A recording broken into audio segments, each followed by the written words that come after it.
Then came old January, wrapped well in many weeds to keep the cold away. Yet did he quake and quiver like to quell, and blew his nails to warm them if he may. For they were numbed with holding all the day, and hatchet keen with which he felled wood, and from the trees did lock the needless spray. Fairy Queen, E. Spencer. January can seem like such a long, dark month after the glitter and glamour of December and Christmas. Once the celebration of the new year is over, we can become overcome by an overwhelming sense of anticlimax. The days are short and the nights are dark and long. The skies are grey, reflected in the grey waters and lonely cries of the water birds as they flock and gather in the pale sunlight. Yet January can also be an exquisitely beautiful month. This year in particular, the month has been cold, resulting in hard frosts, diamond-coated fields sparkling under crisp moonlight. During the daytime, a beauty in pale winter light of a wistful, quiet, longing kind can be felt that is particular only to January. Cobwebs glistening with white stars, the birds singing dawn and dusk of dreams of spring.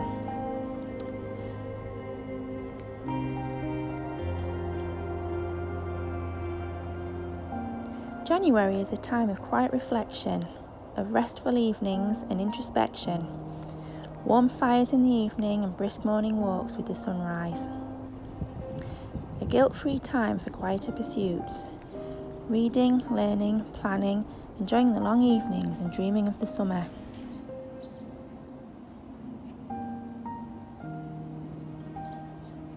A favourite childhood pursuit of mine was always reading the beautifully illustrated pages of Edith Holdens Journals. Written over 100 years ago, her passion for art and nature always inspired one to get out and explore, seeing the things she saw and wrote about.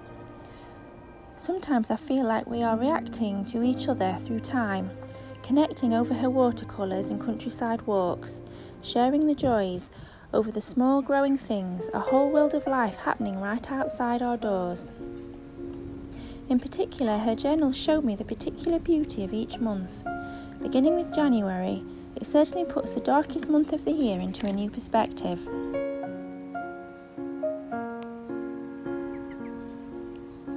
This is Cresswell Crags Limestone Gorge SSSI, which has been here for 50,000 years. There are 12,000-year-old engravings in the caves and lots of bones from Ice Age creatures. This place has a really magical feel. You can imagine the dinosaurs walking down through the gorge, but now we just have more familiar species living in the water.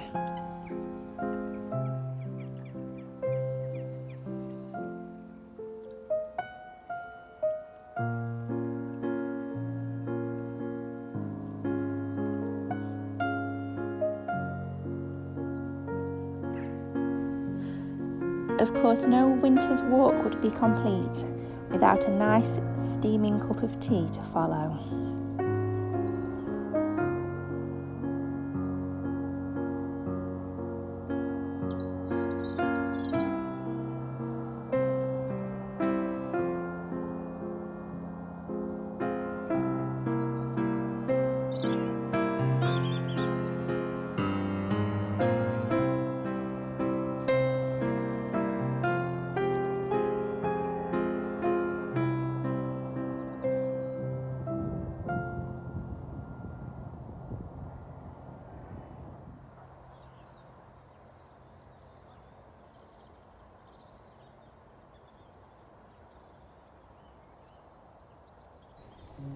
I've decided to make my own journal, but in the form of a video.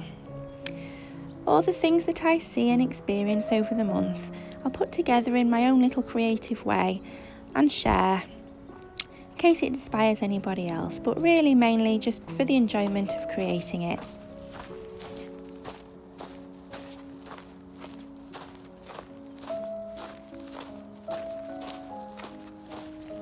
Although it's going to be primarily a nature journal, it'll also include all the things that I enjoy about my life related to the month, whether it be sharing experiences with my animals, my friends, books I've read, poetry I've read, art that I'm currently in the middle of doing, anything really that inspires me and that is linked to the month.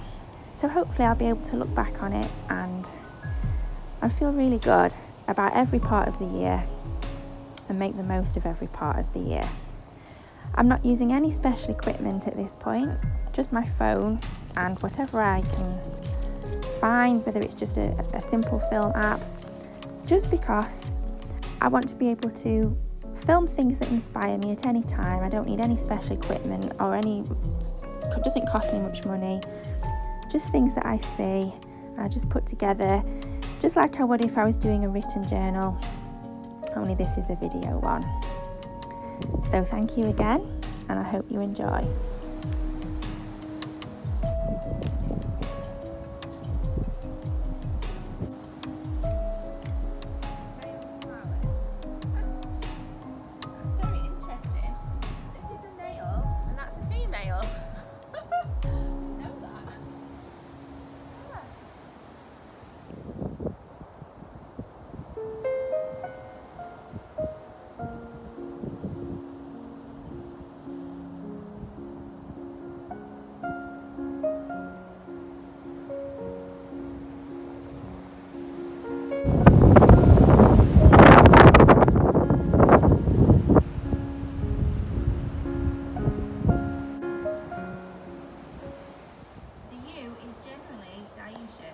The male and female flowers being born on different trees.